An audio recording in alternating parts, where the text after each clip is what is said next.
Hello everyone, আশা করি সকলে ভালো আছেন। আগামী 28শে মার্চ শাকিব খানের জন্মদিন। সেদিন আমরা জানি সেদিন একটি ঘটা করে বড় সড়ো অনুষ্ঠান করে বরবাদের ট্রেলার উন্মোচন হবে। সেটা নিয়ে একটা ভিডিও পরে বানাইল।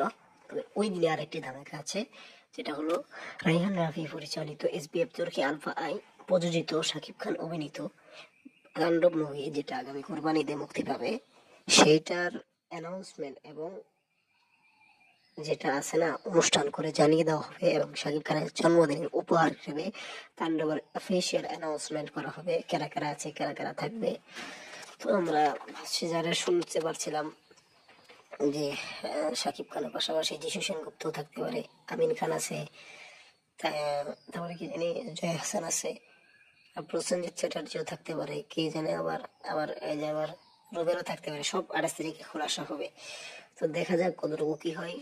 এখন 28 তারিখের অপেক্ষায়, সেদিনে অফিসিয়াল একটি ঘোষণা আসবে, সেদিনই আমরা সবকিছু জানতে পারবো। তো সাবস্ক্রাইবটা করে দিন এই নিউজটার জন্য।